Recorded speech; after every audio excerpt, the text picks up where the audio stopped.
This Alsco Uniforms 302 betting picks edition of the NASCAR Gambling Podcast here on the Sports Gambling Podcast Network is brought to you by Underdog Fantasy. Underdog has just added Pick'em Scorchers, where you can win 100x. That's right, turn $5 into $500 in one game. Plus, every Sunday, they're giving away $100,000. Use promo code SGPN at Underdog Fantasy for a 100% deposit bonus up to $500. We're also brought to you by MANSCAPED. Get 20% off and free shipping with the code SGP at manscaped.com. That's 20% off with free shipping at manscaped.com. Use code SGP. Finally, we're brought to you by Hall of Fame Bets, the sports betting research platform for parlays, player props, and game lines. Download the Hall of Fame Bets app or visit hofbets.com and use code SGPN to get 50% off of your first month and start making smarter bets today. Driver, start your engine!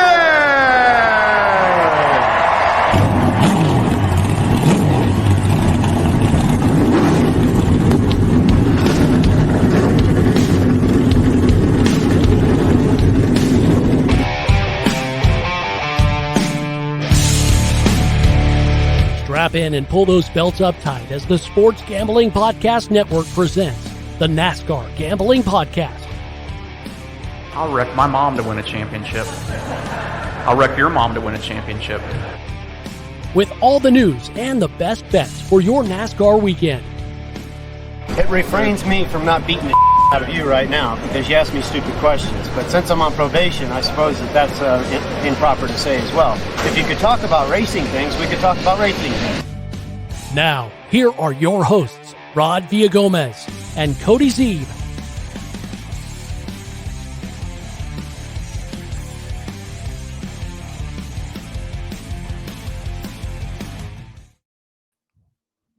Welcome in to another episode of the NASCAR Gambling Podcast here on the Sports Gambling Podcast Network. He's Cody Zeeb. I'm Rod Villagomez.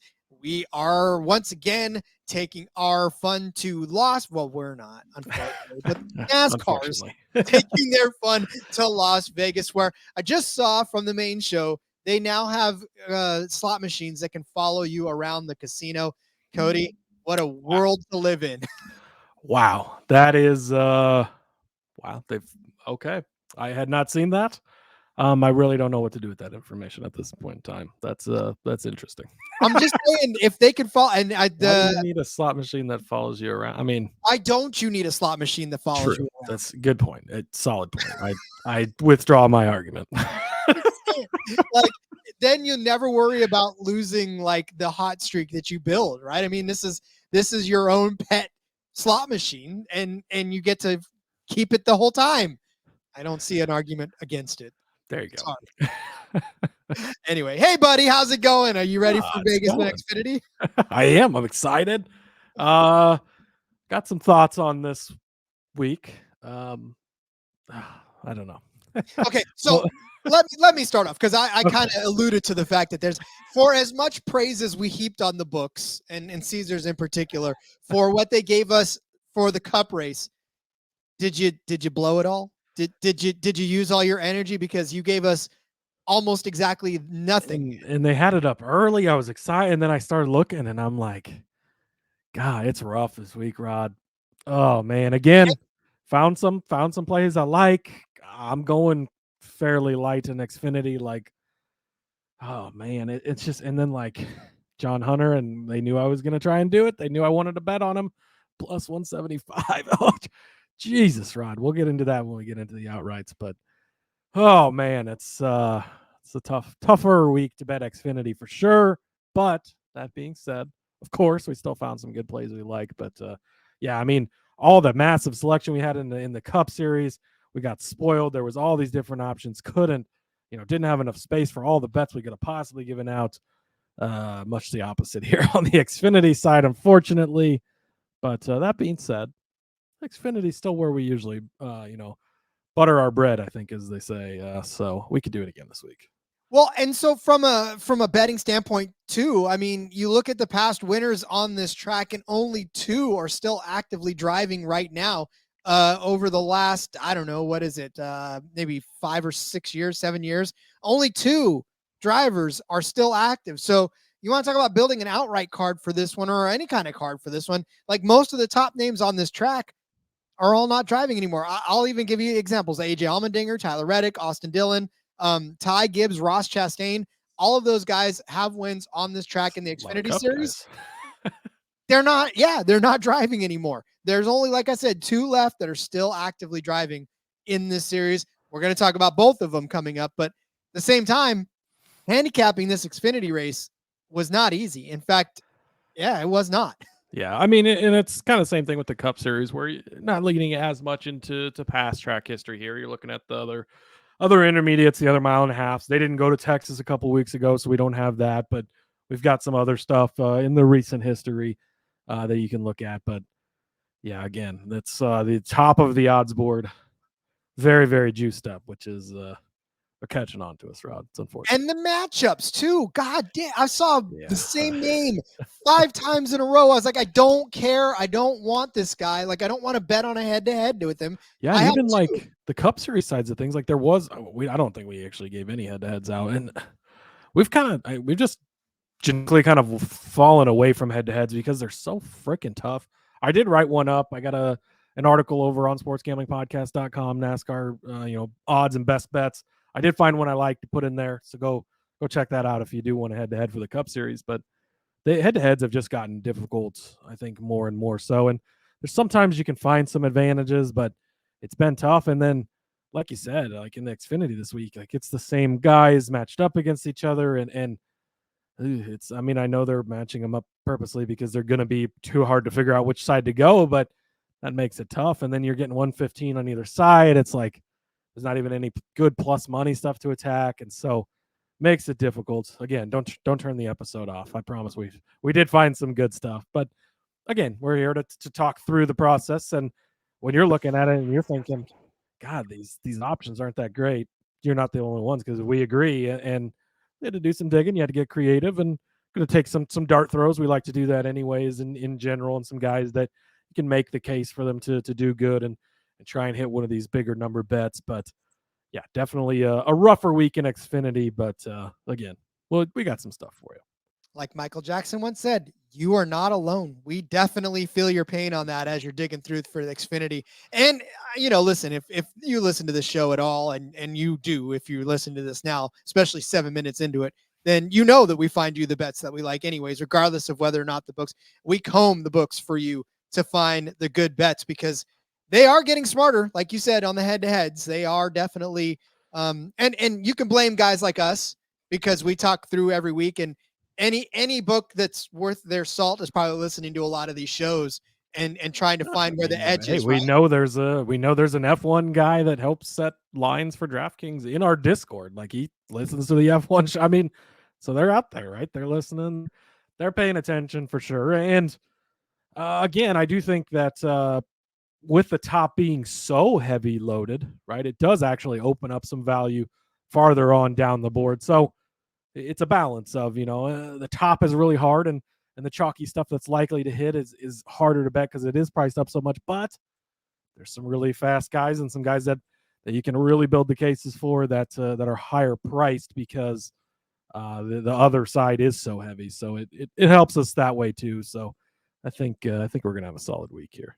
I know we're going to have a solid week because that's just how confident I am. All right. Well, then there's really no news that has broken over the last 24 hours, right? Nope. We talked about the host of our stuff yesterday. That was the main thing. Kyle Busch and Austin Dillon are switching pickers back since Busch got eliminated. Nobody really cares about that anyways. So, other than that, kind of a slow news day. We already talked about Haley Deegan going to Xfinity. So that was kind of the big Xfinity news recently. Other than that, I think it's time to start betting. I think it is time to start betting, and we will do exactly that. But let me tell you first about Underdog Fantasy. Underdog Fantasy has a way to play alongside your favorite team. Of course, now we know drive along with your favorite drivers all season long. Underdog has just introduced Scorchers. Go 5 for 5 in Pick'em Scorchers and enjoy a spicy 100 times payout. And for a limited time, Underdog is extending that first deposit bonus up to $500. $100,000 Sundays continue on Underdog Fantasy. 10 lucky players are going to wake up $10,000 richer. We're going to give you an entire episode full of our favorite Underdog fantasy plays for the week. So stand by, tune in, and we will give you our favorite Underdog plays for this Las Vegas slate. So watch along, make your picks, maybe make a little cash over on Underdog's mobile app or website, underdogfantasy.com. When you sign up with the promo code SGPN, Underdog's going to double your first deposit up to $500. That's Underdog Fantasy promo code SGPN. Once again, Manscaped is back. We're brought to you today by Manscaped. They've taken a step up from Halloween to bring your face the cleanest shave that it's ever seen. So this season, no need to toil and trouble. Manscaped's all-new Handyman is the best way to get rid of all that stubble. Featuring a compact design and next-gen skin-safe technology, the Handyman was designed to give you that smooth finish without the mess of a traditional shave. Get the sweetest treat this Halloween by going to manscaped.com and use code SGP for 20% off and free shipping. Look, I know it's spooky season, but you don't want to scare people with that scraggly beard. I'm getting a little bit scruffy. I know that the Army doesn't like that, so I've got to get rid of that. So give them something to look at with Manscaped's Handyman. I know you're tired of using bad razors and your neck is going to look like a scary movie, but with Handyman's skin-safe technology, you're going to help reduce the nicks and cuts. Finally feel confident when you're going out for that first shave. And for my wolf men with a little more scruff, Manscaped Beard Hedger Pro Kit has everything you need to tame your mane. Looking at you there, Cody, for sure. That's right. Halloween costumes may take effort, but beard grooming doesn't need to when you get 20 different beard lengths in just one guard. Here's the thing.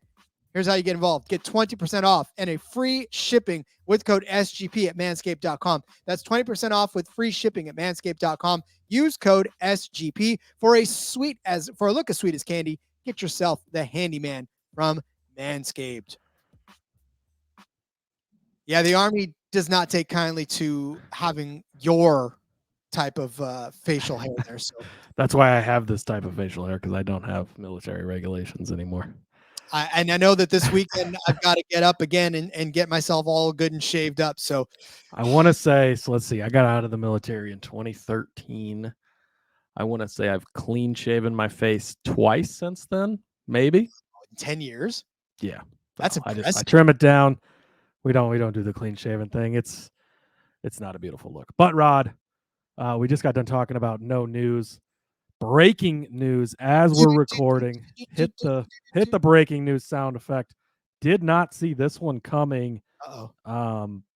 Shocking, really. Sheldon Creed is not going to return to the number 2 car for RCR next year. What? Yeah. So, and RCR released a statement saying they'll have news soon on who the driver will be. We've talked about how disappointing it's been for Sheldon, and we know he's got the talent. It sucks to see it. This will be very interesting in a number of ways. You look at a guy like Ty Dillon. This would be the perfect. I think Ty Dillon would flourish in this car in this series. I think that's the right spot for him. But is he going to the 16 car? We don't know. Is there somebody else going into this car? Noah Gragson going to step into this car? Who knows, right? Opens up a lot of things. There's some truck guys out there still without some rides, some Riley Herbst type of guys that haven't announced rides yet. So this is very shocking. I did not see this one coming. I hadn't heard anything about Creed not coming back. So interesting. Does Creed go to the 16 car or something like that in the Cup Series? Who knows? Honestly, wouldn't hate seeing Creed jump back to the Truck Series and get one of those Spire rides or one of the other Truck Series rides that are open. He was really, really fucking good in the Truck Series, champion of the Truck Series. So I would love to be able to bet on him in the Truck Series again.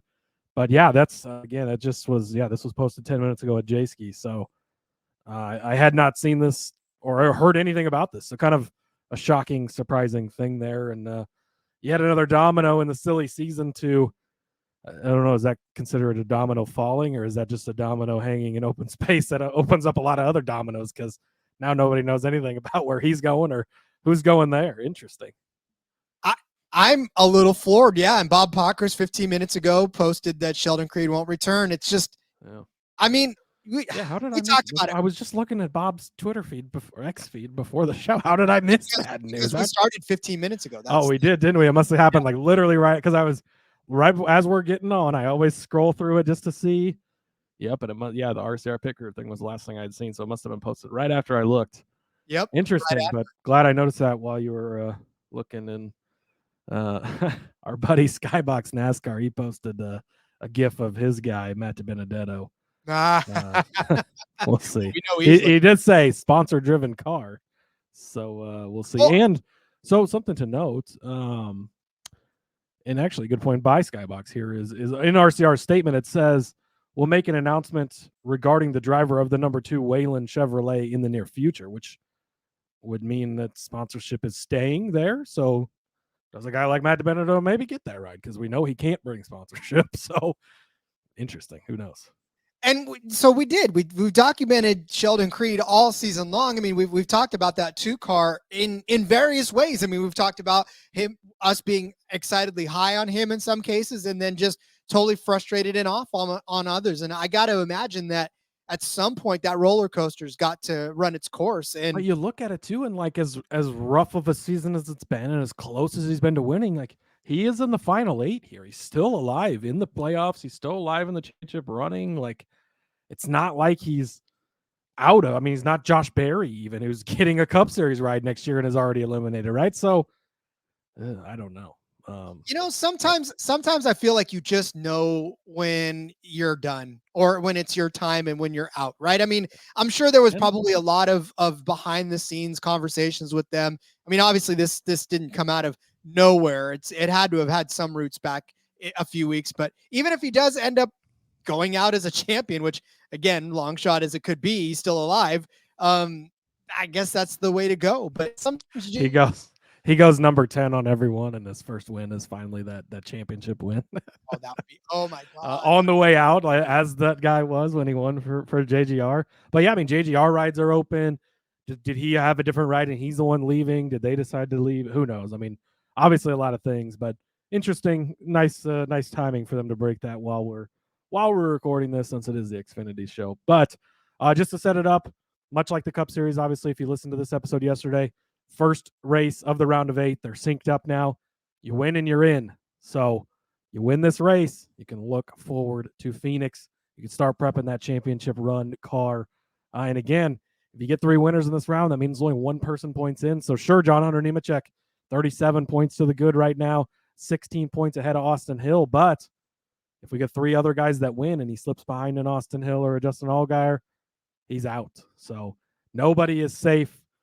Sammy Smith on the bottom end, minus 14 below the cut line. So, yeah, here we go. We're down to the final 8, and it's time to start setting the championship 4.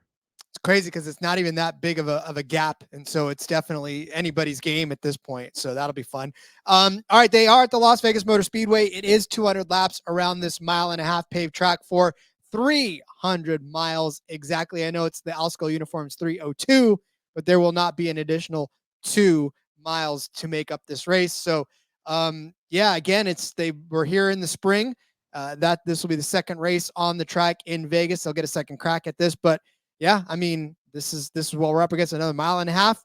Things calm down a little bit after the Roval, and hopefully we're in for a good one. And we'll start setting up the bets, because I think that's what we got to do, right? That's where we're at. I think, well, unless some more news breaks while you're doing this ad read, who knows? We'll find out. Stay tuned. Stay tuned to find out, right?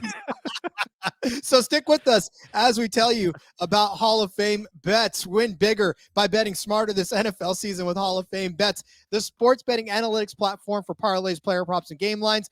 Research every NFL, NBA, MLB, and soccer bet with historical stats and data. If you enter any parlay idea into the Hall of Fame bets revolutionary parlay optimizers tool, you're going to get hit rates broken down by leg, as well as expected probability for the entire parlay. Go ahead and sort all players by hit rate for any bet to learn which players are hot and which picks have value. Stop betting in the dark. Join over 30,000 users researching with Hall of Fame bets to craft more intelligent, data-driven parlays. Download the Hall of Fame bets app or visit hofbets.com.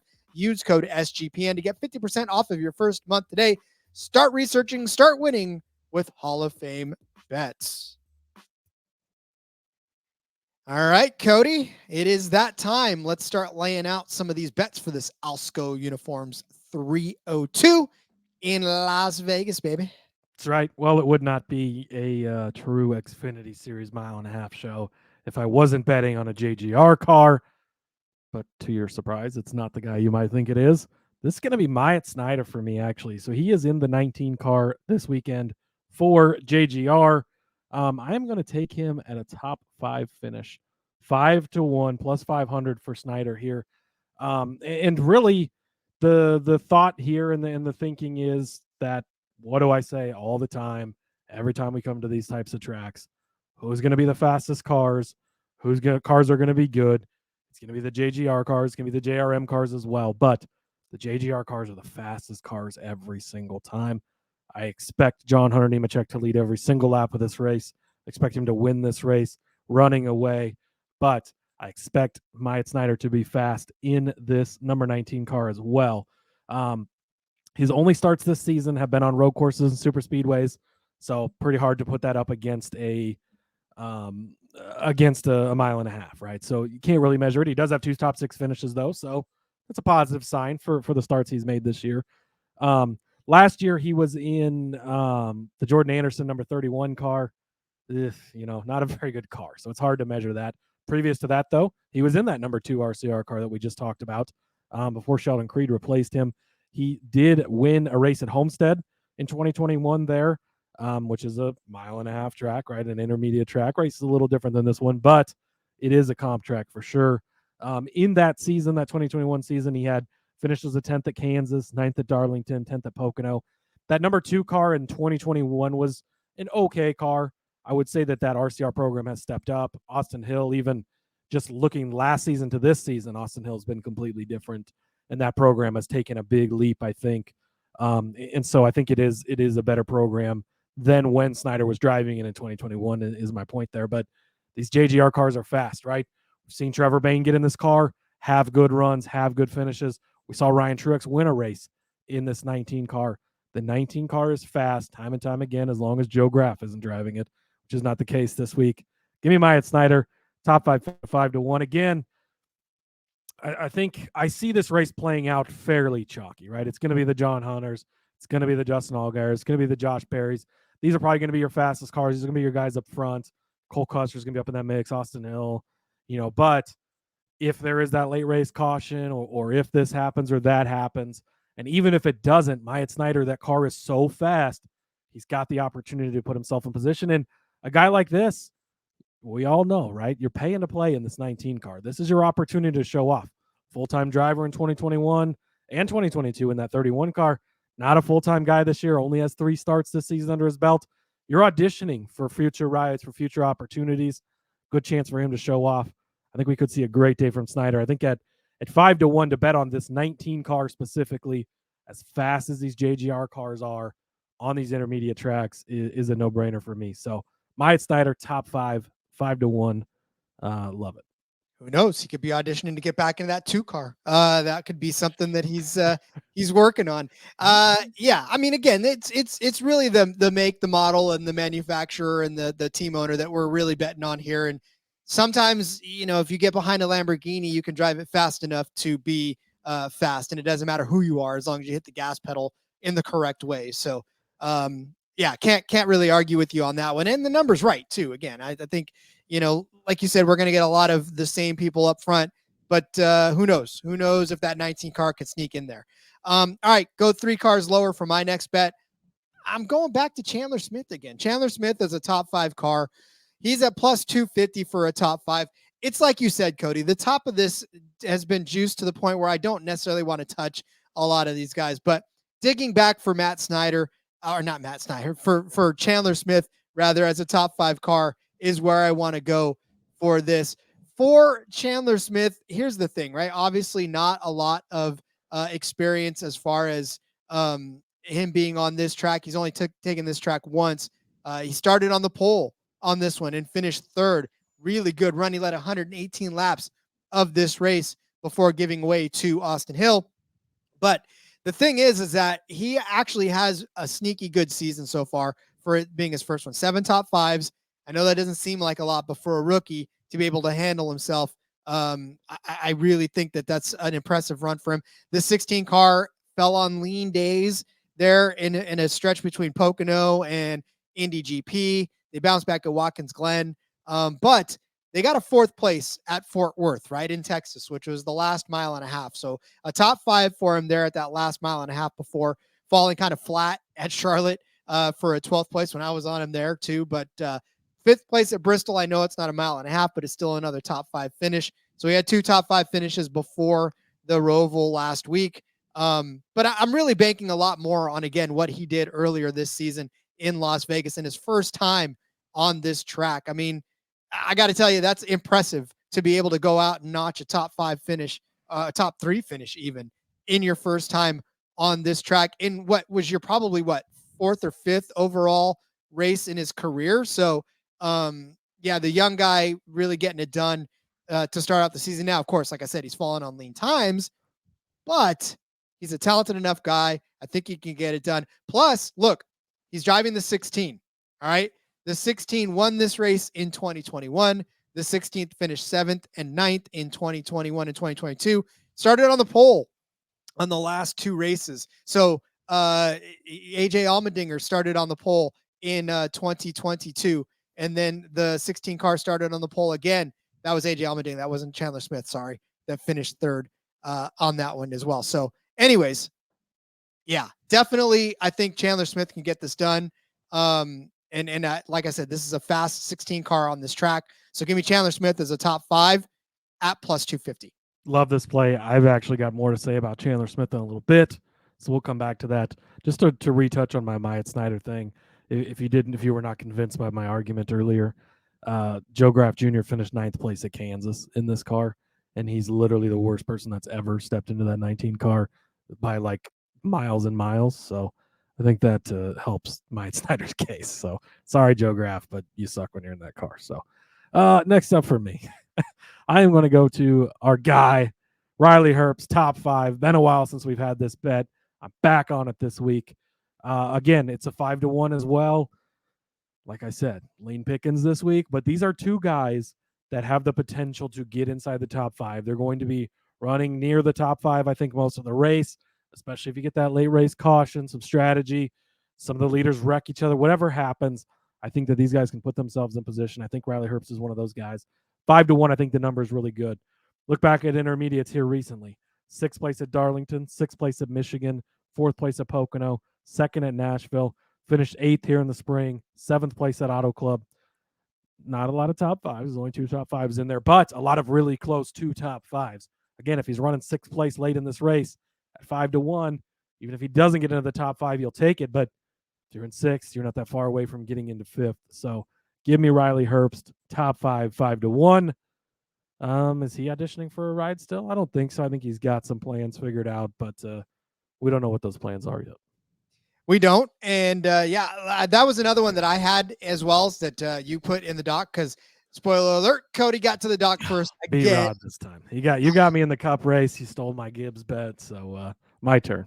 Yeah, you definitely took this Riley Herbst one from me. And I was even toying with maybe possibly having him as a win, but I felt like that might have been a little bit too much of a stretch. So I like that. I like the top. I did, because he's 40-1. I looked at it. I did. I looked hard. I went a different direction for my long shot, but hey, a 40-1 might be worth a little sprinkle from you there. Yeah, I looked really hard at that. All right. I know you're not going to say his name, but I'm going to go ahead and say his name. And I'm going to take this next guy at 6-1. Are you getting ready to beep? I'm getting ready for something, Rod. Daniel Hemrick as a top 5 car at plus 600. Cody is now leaving the building, turning off his. That didn't you're work watching out. on YouTube. I clicked the wrong button. Damn it. If you're watching YouTube, I was trying to just knock myself off the screen, but it didn't. And he did not. So Daniel Hemrick, top 5 car at 6-1 over on Bet365. I'm alone in this one now. And hear me out on this one. All right. Daniel Hemrick. It did work that time. Daniel Hemrick in 10 starts. He's got 4 top 5 finishes, 7 top 10s. He's not finished twice, which is really 2 of the 3 outside of the top 10 that he's been in. But you go back to earlier this year, 10th place finish. He started 8th.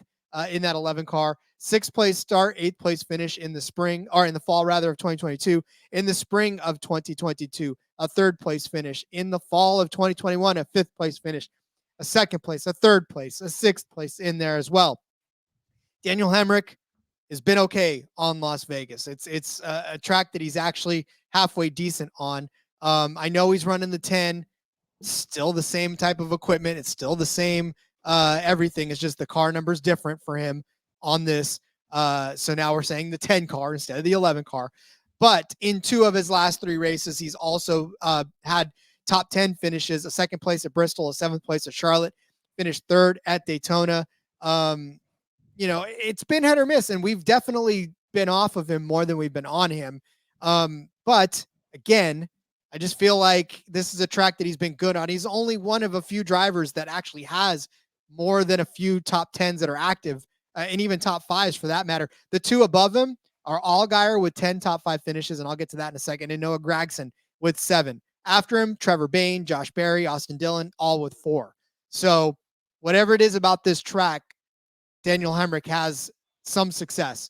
So at 6-1 for a top 5, I feel like it's worth taking a dive into. I'm taking some chances this week, and that's all right. The NASCAR Gambling Podcast brought to you by Q-Tips. Need something to clean the nasty, disgusting shit out of your ears that you just heard? Q-Tips. Buy them in your grocery store aisles. Okay. Cody is going for a marketing gig. This is 2 Q-Tips, episodes hit in a us row. up. We've got we get to your hey, it doesn't have to be Q-Tips. If it whatever, I don't know what other brands are out there for cotton swabs or whatever the hell they're technically called. No other brand out there at all. Yeah, well, see, this is an opportunity for your brand to be heard. So hit us up, because that's a lot of disgusting things about too many good things to be said about that driver. He'll be referred to as number 31 next year, so not really looking forward to that, but might get back on the head-to-head train if we can fade him a bunch, so that'll be fun. All right. Cody, clean their ears out. What's next? See if I can compose myself and get through the rest of the show now that my stomach is upset. Just kidding. Next up for me, Brandon Jones, top 3, plus 380. I actually really like this bet. Again, it's chalky up top, right? I mean, John Nemechek is like minus 4,000 to finish in the top 3. Justin Allgaier, it's the same thing. But guys like Justin Allgaier, we've seen him have problems. Even John Nemechek is susceptible to something going wrong, a penalty, any number of these things. And Brandon Jones has shown up on this track type, and he has been really, really good. Let's go back and look. Kansas, one of the most comparable tracks to Las Vegas. He finished 2nd place there. He had a very fast car. Michigan, another very comparable track, finished in 3rd place. Both of those inside of the top 3. Last year, 4th place at Kansas, 4th place at Michigan. Again, comp tracks. 2 times here at Las Vegas, he has finished inside of the top 3, 2019, 2021. So it's not an every time thing, of course, but he's really good on this track type specifically. And he's gotten it done here in the past at Las Vegas. I think Brandon Jones could be one of those surprise guys again. They're going to be talking on the broadcast. Oh, he's not had a very good season, having a great run today. Here's Brandon Jones in that beautiful Menards number 9 yellow car. I think he could finish in the top 3, plus 380. Again, searching around a little bit for value here, but these, even if you just hit one of these 3 bets of these guys in the top 5 and the top 3, if you have multiple ones, you're having a great day. But I think this is where we have to attack it. This is where we're going to get the opportunity. These nice plus EV plays, as I like to say, Rod. Brandon Jones, top 3, plus 380. That was another name that when you kind of go through all of the statistics and kind of what you rattled off too, is as far as all of it, when you go through, that name jumps up a lot, especially here at this track. And I think it was where I was leaning initially, because a lot of times what I'll do is I'll open up the track stats and I'll kind of gauge myself of what I want to look for in the books when I get there. And obviously Brandon Jones' name was sort of high on that list, obviously too. But again, Cody gets to the dock first, so I didn't want to inundate us with a bunch of Brandon Jones. I got one. Yeah, you do have a bet on him coming up, so I do, because I found a good way to get there. So I'll definitely take that as well.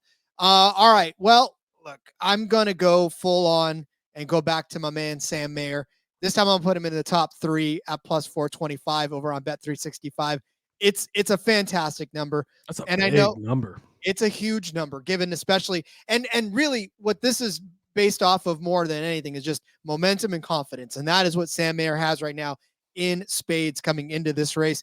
And on a track that he hasn't necessarily been all that bad on either. The last 2 finishes for him have been 7th place finishes on this track, both of them, as a matter of fact. In 2022, he started in 5th, finished in 7th. In the spring, he started 13th and finished 7th. But I will also say to you that in that mix was Kurt Busch as well, was in there, and the names that were around there. Plus, he wasn't necessarily all that confident in his driving ability at that point earlier in the year. So he's gained confidence as he's gone through.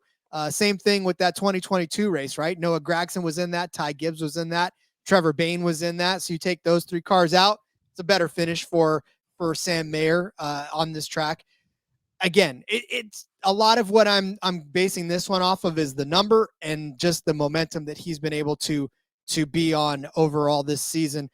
10 top 5 finishes in 29 starts for him. Obviously, he got that win last week at the Roval. He won at Watkins Glen, 2nd at Indy, 5th at Michigan, 2nd at Pocono. I know it's not a full-on a mile and a half track, but bad day at Charlotte, 35th. Not really good there, but again, he started to gain confidence as the season started to progress. I know 3 bad finishes between Kansas, but he crashed out of that one, and Texas at 38th, crashed out of that one. But when he's running, he's damn good, and he's going to be around the front. So at plus 425 for a top 3, I'll take that chance as well. Yeah, it's hard to argue at that price. And again, these are the types of stabs you're going to have to take, right? You pick the few guys that are at these bigger numbers that have the opportunity. These guys all have that opportunity to get up in these spots.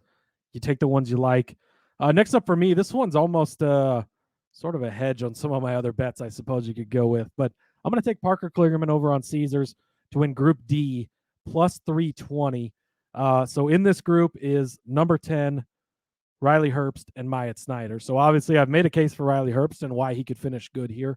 But we know it doesn't always go great for Riley, and there's a lot of times he gets caught up in things. So that's a knock on him. You made the case for number 10. I think he sucks. So that's my argument against him. And Myatt Snyder, again, I just made the argument for how good that car could be, but what does Myatt Snyder do in that car? Does he have an issue? Again, if Myatt Snyder ends up in the top 5, you're not going to care if you don't win this group. If he doesn't, maybe Parker Kligerman is that guy up in the top 5. For Kligerman's sake, this team has been drastically improved on the bigger tracks. The knock heading towards the playoffs was, sure, he looks good on road courses, sure, he's good on shorter tracks and super speedways, but they just don't have the speed on the intermediates. That has changed, Rod, because you go back to Kansas, or Texas rather, where he finished in 2nd place, probably should have won that day, right? Because he looked good there at the end. I don't remember what happened at the end of that one, but that was the one where he really should have probably won the race. Ends up settling for 2nd place. But Kansas, he finishes 4th place, 8th place at Michigan, was 11th here in the spring, which really in itself is not a bad finish at all. But this team has drastically improved since then. So if he's 2nd, 4th, 8th, like he was at these other 3 intermediate style of tracks here lately, I think that's going to be good enough to likely beat these other guys. And if a Snyder or a Herbst, gets up there and gets that top 5 finish, again, it kind of cancels this bet out, so you're not going to hate it anyways. So good way to hedge. Kind of left open with the number 10 there, unless you follow Rod on his top 5 bet as well. Shit, maybe you bet all 3 of those guys top 5 and then take Kligerman and hope you don't get screwed with somebody finishing 6th and not cashing any of them. But it could be played around with different ways. But give me Parker Kligerman to win Group D, plus 320 over number 10, Riley Herbst and Myatt Snyder. Yeah, I mean, look, for Parker Kligerman, now the pressure's off, right? I mean, he hates it, but that's just the way it is. So, and that team is still been good. Like there's a reason why they made it that far in the playoffs in the first place. So I tend to agree with you on that one. But like you said, for considering these guys as top 5 cars, at least 2, actually all 3 of them. Yeah. Then I don't know. It's a good hedge. I think you're right at plus 320. If all 3 of these guys have problems, we'll take that as well.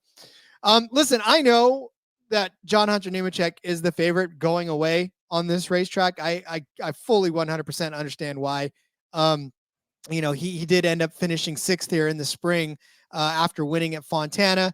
He's got 7 race wins this season, the last of which came at our last mile and a half track in Texas, where he started 11th and finished 1st. I know he finished 1st at Kansas. I know he's got all these impressive stats. I know that, but I'm actually going to take Justin Allgaier over John Hunter Nemechek on this card. I get him at plus 115 over on Superbook. Honestly, it's been neck and neck a lot over the last, month and a half with these guys, right? Justin Allgaier won at Daytona. He won at Bristol. Now, granted, I know that the average finish between them has been a little bit better for John Hunter Nemechek, but for some reason, even though there's a lot of great stuff for John Hunter Nemechek, it just feels to me like this is a race where I don't think he's going to really get there. And I say that because he had a 6th place finish in the spring, but before that, he was a 16th, 12th, 8th, and 2nd, right? I mean, the 2nd place is great. He was in the 23 at that point. He was in the 23 for his 8th place, but in the 26 car, 12th and 16th. Yeah, in the 20 car, much better than Sam Hunt equipment, much better than Gallagher equipment. I get that. And he's driven that way too. And I know that he led 45 laps here, but this is more of a gut thing for me. And maybe it's because my JRM love is showing, but for Justin Allgaier on this track, he is actually got the most top 5 finishes on this track. 18 races, the most of any active driver. 10 top 5s, 15 top 10s. He's led 277 laps around this track, which represents the most of any active driver on this track as well. Look at the last few finishes for him: a 2nd place finish, a 5th place finish, a 3rd place finish, a 2nd place finish on this track over the last, since 2021. Justin Allgaier, John Hunter Nemechek's going to have to win this race, in my opinion, to beat Justin Allgaier, because I'm not giving Justin Allgaier as an outright because I'm a little scared to, because he doesn't have a win on this track. But I think it's going to be a top 3 finish for Allgaier. I think that Nemechek's going to have to win this race to beat him. I don't know that John Hunter is going to win this race. So give me Allgaier over John Hunter at plus 115. Yeah, I can see both sides on this. Getting plus money, I mean, these are the 2 best cars in the field. I don't think there's any question. These should be the 2 fastest cars. They should be the best 2 cars. Again, they run the race for a reason, right? But so if you're getting one of them over the other at plus 115, I don't think that's necessarily bad. Allgaier, I don't know that anybody knows how to fuck up a good race like Allgaier does. He does it a lot, so that's the concern. John Hunter didn't win this race in the spring, right? So there's an argument to be made against him. I think John Hunter Nemechek blows everyone out of the fucking water in this race, but things can happen, right? And so getting plus money, I can see taking the Allgaier side of it. I definitely don't love it at all, but I might be a little John Hunter biased. He's made me a lot of money this year. So next up for my bet, Rod, winning car number, going back to this bet, over 11.5 once again, minus 120. Rod, what number does John Hunter Nemechek drive? The 2, I know it's 20. 20. Yeah, that's okay. 20. So that would be over 11.5. I'm not betting on John Hunter Nemechek to win this race because of the number. We'll talk about that in a minute.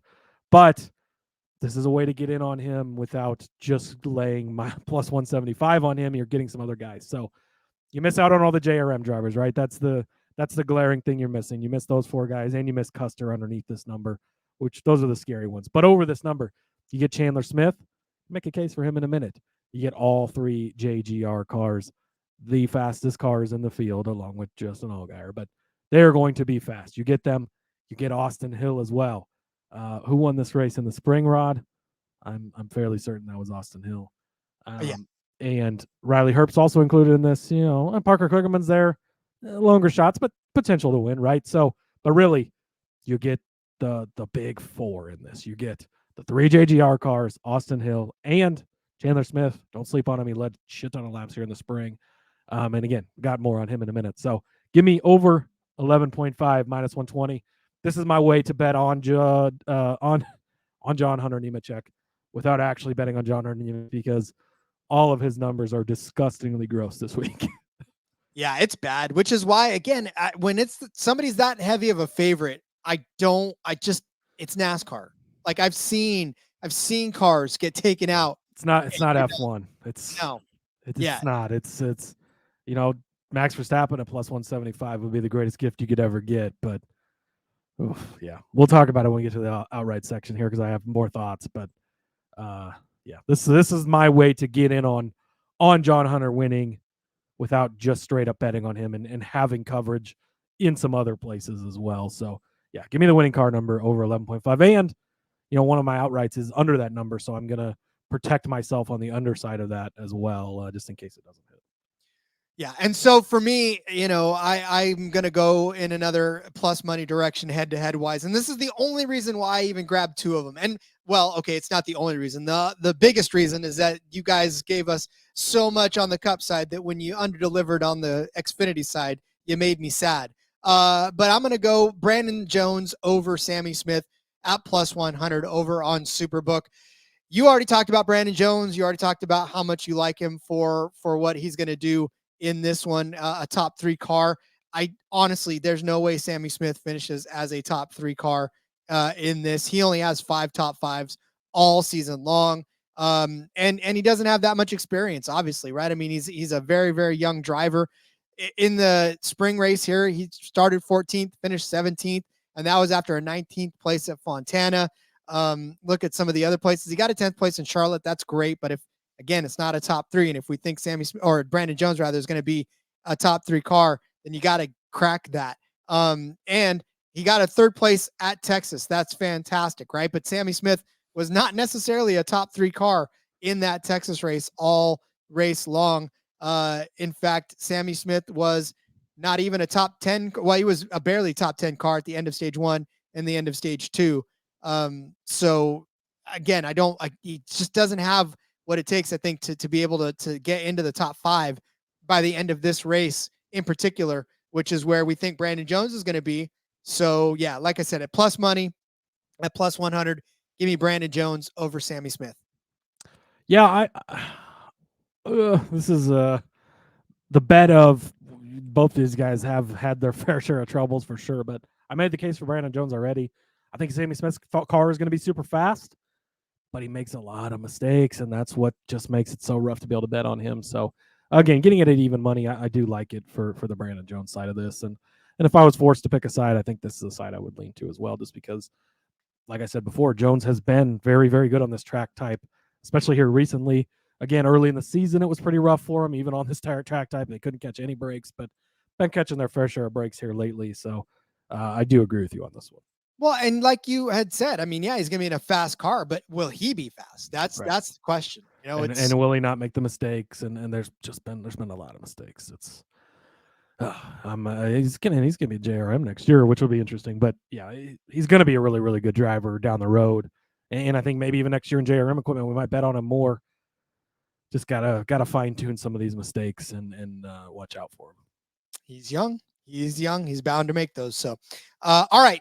Let's get to some race winners, shall we, Cody? Who do you got to win this race? Yeah, so as we've referenced multiple times throughout the show, John Hunter's plus 175, Justin Allgaier's plus 325, and then even Austin Hill's plus 650, or plus 600. And it's like, we hit Austin Hill. Actually, Austin Hill won this race in the spring, past Chandler Smith as they took the white flag. I think we had him at 20-1, 18-1, somewhere in that range. Now he's 6-1. Man, glad we got that in the spring. But John Hunter, I fully expect to be the fastest car, the best car. He will be. There's no question about it. Again, they run these races for a reason. Things can happen. He didn't even win this race in the spring. I still think he's going to be the best driver. I think he's going to be the best car.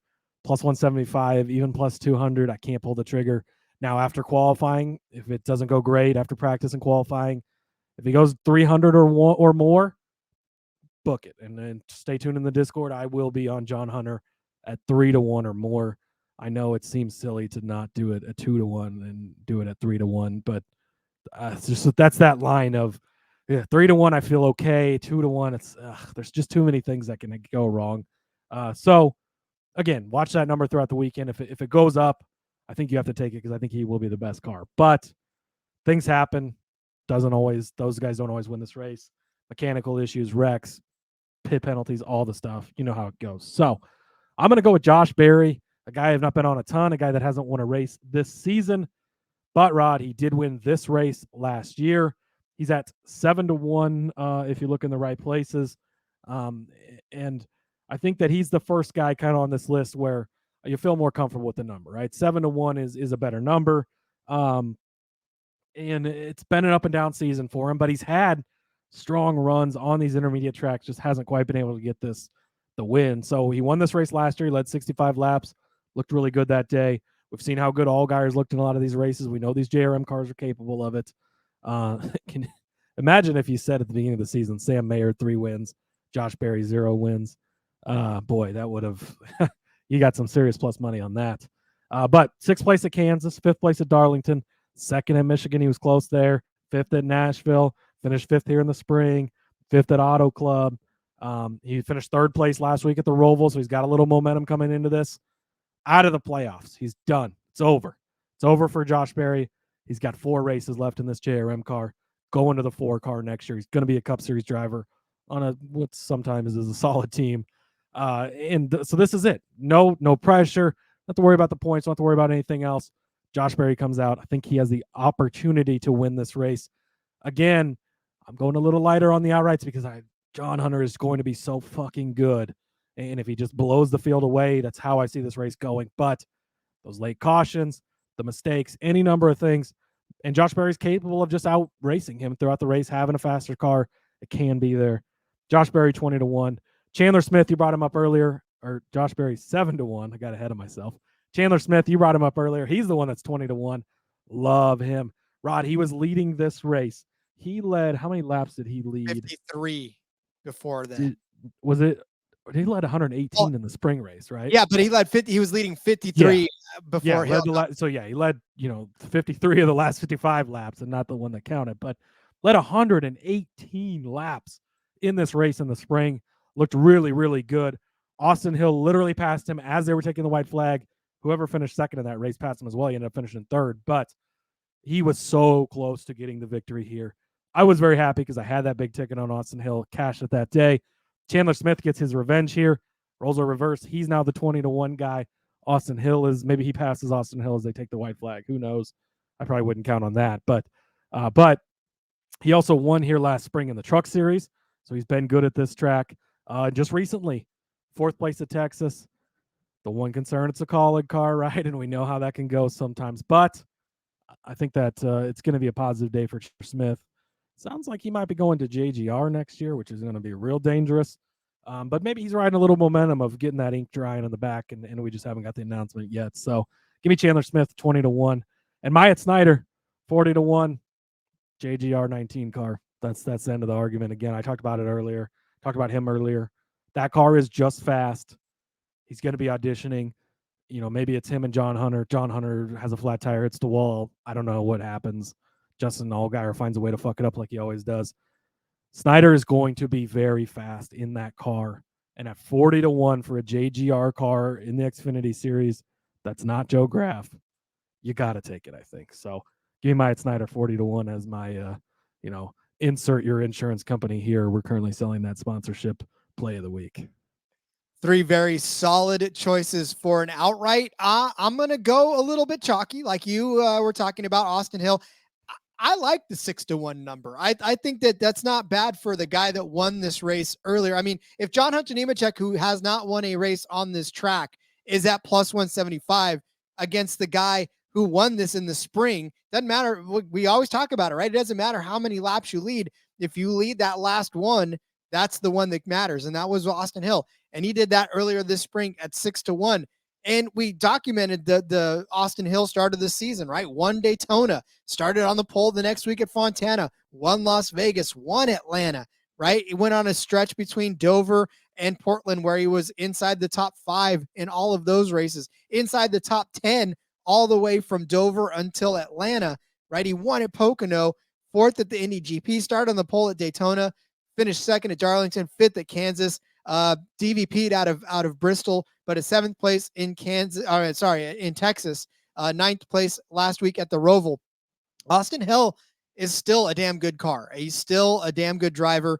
And to me, I think he's still going to carry that same type of momentum. He's always going to be in the mix. We're always going to be talking about him on this track in particular, right? He did have that win in the spring. He finished 6th at the fall of 2022, crashed out of the spring race of 2020, but he's led laps in all 3 of those races that he's been in this 21 car. So I think Austin Hill is going to be in the mix at the end of this race. And we've seen what happens when he's in the mix at the end of a race. He's going to be a factor. And it wasn't as if he just led those 2 laps to win the race. He led 19. That's pretty respectable given a day that Chandler Smith led 118 and there's only 200 laps in that race. There weren't a lot to go around that day.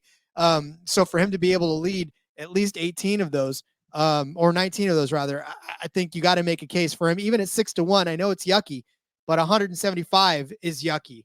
600 at least gives you a 6-1 return on what you're laying down. And 600 for most other tracks and drivers, we're loving that, right? So yeah, give me the winner of the spring race to repeat at 6-1. So I'll take Austin Hill. Yeah, it's hard. It's impossible to argue against Austin Hill. So I'm not even going to try. Yeah, I know, he's really good. And and he won this race already this season. Yeah, I know the price is not the way you like it, but at the same time, like, I feel like it's for somebody that's already won on this track, it is a good price. Yeah. And again, especially, man, it's so hard to pay up for Nemechek at that price. And Allgaier, again, he's just at that price, like he's so hard to trust. And that's why I didn't. That's why I did not pull the trigger. You know me, I would too. Yeah. I would tell you 9 ways to Sunday. And I think that Allgaier is going to make a good run at this race. But for 6-1 for the guy that won the race in the spring, I think that's the value, and that's where we're going to go. Yeah. Yeah. And again, these are all, we got a little curve this week, and I think we take it a little lighter and not maybe super speedway style, but you're kind of playing it a little more like that, where you're kind of shooting for some bigger things.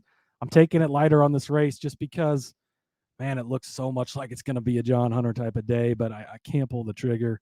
Again, stay tuned for the odd shift later in the week. If he drops enough, if he has a bad starting spot, that's not going to scare me off. If he's slow in practice, I don't care.